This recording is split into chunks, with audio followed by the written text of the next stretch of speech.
54-56 बड़ा खराब समय था ब्रिटेन के लिए। अमेरिका में दिक्कत चल रही थी, सिविल वॉर की संभावना बन रही थी। यूनाइटेड स्टेट्स ऑफ अमेरिका, यहां सिविल वॉर की संभावना बन रही थी।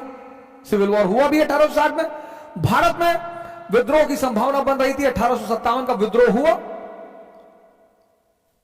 और रूस को पता था कि mature people never fight on double front. समझदार जो लोग हैं, सारा राज समझदारी का है। इसलिए तो राम जंगल जा रहे हैं, तैयारी करनी है।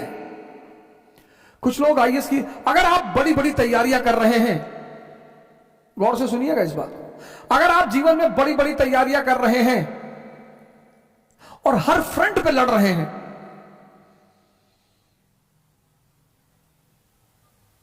हमारी माता जी हैं, एडवोकेट है गोंडा डिस्ट्रिक्ट में, बड़ा परेशान रहती गांव के लोगों को लेकर। भैया वो मढ़ा रख लिए खेत में, रख ले भैया, वो पेड़ था अपने खेत में उसको काट लिए भैया, तो काट लेना, तो पेड़ काट लो, तो दूसरा वाला भी काट ले जाओ। किसके रिश्तेदारों ने, किसके पट्टीदारों ने किसको खुश रखा है? हां, जब आप ऊंचाई में पहुंच जाएंगे तब ये लोग भाग कर आएंगे। दुनिया में 3 लोगों के बिना आप नहीं रह सकते और 3 लोगों के साथ नहीं रह सकते। कौन है वो 3? पहला है आपके दोस्त, दूसरे हैं आपके पड़ोसी और तीसरे हैं आपके रिश्तेदार। इन तीनों के बिना भी आप नहीं रह सकते और इन तीनों के साथ भी आप नहीं रह सकते। इन तीनों से अपने आप को बचाना ही योग्यता है। आप उठे समस्तीपुर से, बैग उठाए, किसी को बताया ही नहीं कि आप आईएएस की तैयारी करने जा रहे हैं, बताया ही नहीं आपने, चर्चा ही नहीं की। अगर इसने पूछा कि दिल्ली जा रहे, हाँ वो इन्फो जॉब लग गई है, ऐसा ही जॉब लग गई है। बेंगलोर जा रहे हो, हाँ इन्फोसिस में जॉब लग गई। जब तुम अपनी महत्वाकांक्षा किसी को बताते हो और तुम योग्य होते हो तो जलन पैदा होती है। यह मानवीय प्रवृत्ति, ऐसा नहीं हमारे में होती, तुम्हारे में होती, सब में होती है।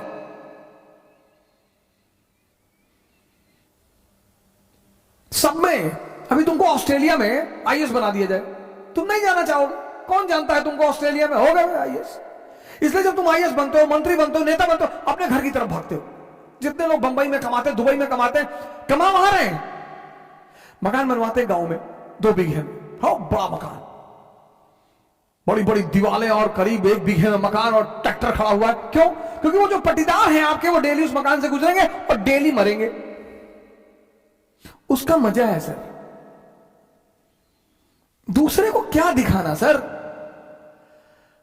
अब आप गोरखपुर से गए, सेटल हो गए बंबई में, कौन जानता है आपको बंबई में, लेकिन बैजूडीहा गांव के आप रहने वाले हैं।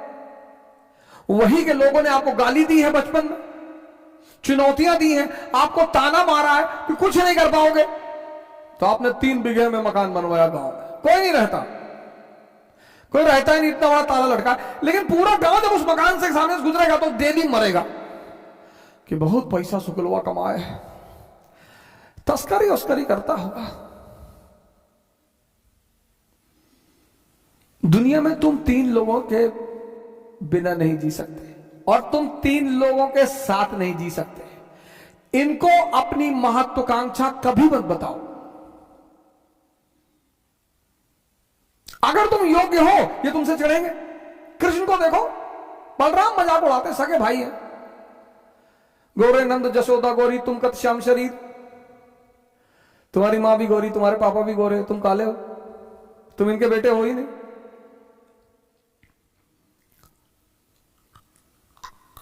फिर बलराम एक दिन कृष्ण से कहते हैं कि ये वृंदावन के यादव लोग तुमको पीटने का प्लान बना रहे हैं। बोले क्यों? बोले तुम इनकी बीवियों के साथ नाचते हो, पीटेंगे नहीं? अरे बोले यार तुम भाई टेंशन मत लो, हम हैंडल कर लेंगे। एक दिन बारिश हो रही थी वृंदावन में और कृष्ण ने गोवर्धन पर्वत उठा लिया उंगली पर। अब आप सोच के देखो कि कोई अपनी उंगली पर पर्वत उठा ले।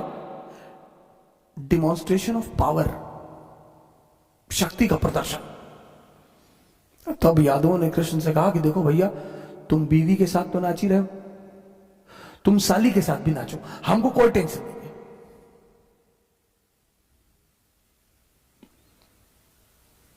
जीवन में तुम्हारी योग्यता तुम्हारी सबसे बड़ी दुश्मन होगी, उसको छिपाना है। 98% लाना योग्यता नहीं है। वो सेल टैक्स कमिश्नर थे लखनऊ में, सुसाइड कर लिया, 2-3 दिन पहले की बात है। योग्यता है इस दुनिया को हैंडल करना। एक साहब है हमारे मित्र, कहते हैं तुम नौजवान क्रांति चला के सबको बचा लोगे। हमने कहा हम तो बचा लेंगे। नहीं नहीं, तुम्हारा क्या मकसद है कि तुम कोरोना से कोई मरता नहीं है? कि मरते तो लोग टिटनेस से भी हैं। मरने का क्या है? शुगर ज्यादा बढ़ जाए आदमी मर जाए, दूध ज्यादा पी ले डायरिया हो जाए मर जाए। मौत को तो बहाना मांगना है ना, उसे तो बहाना चाहिए। जो बड़ी क्रॉनिक बीमारियां हैं, कैंसर, बड़े सारे लोगों को मैं जानता हूं 10-10 साल से जिंदा है, कुछ नहीं हो रहा है।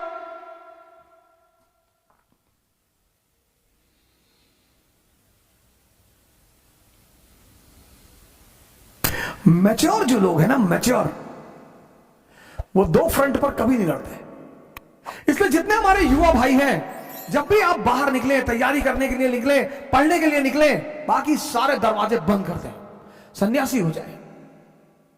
यह है सन्यास का मतलब। सन्यास का मतलब यह नहीं गेरुआ पहन लिए हरिद्वार भाग गए, वो भगोड़े हैं, वो भगोड़े हैं। सन्यासी बन जाइए, दिल्ली आइए, इलाहाबाद आइए, बेंगलोर आइए, हैदराबाद आइए, सन्यासी बन जाइए। कोई आपसे कह रहा कि दिमाग खराब है तुम्हारा, आईएएस कभी नहीं बनेगा तुम। जी भैया, हम तो भैया ऐसे ही चले आए भैया, हम तो एनसीईआरटी पढ़ने चले आए भैया, हम थोड़ी आईएएस बनेंगे भैया। और जिस दिन आईएएस बन जाओ उसी आदमी को पहले बुलाओ कि क्या हाल है तुम्हारा, क्या कह रहे थे तुम? अरे भैया हम तो ऐसे ही कह रहे थे भैया, हमारी तो अम्मा कहती हमारी शक्ल कुत्ते जैसी। बिल्कुल सही कहती तुम्हारी अम्मा। इस दुनिया में मजा क्या है सर? विरोध का होना। विरोध विरोध, जितना तुम्हारा विरोध होगा उतने तुम्हारे उभरने की संभावना बढ़ जाएगी।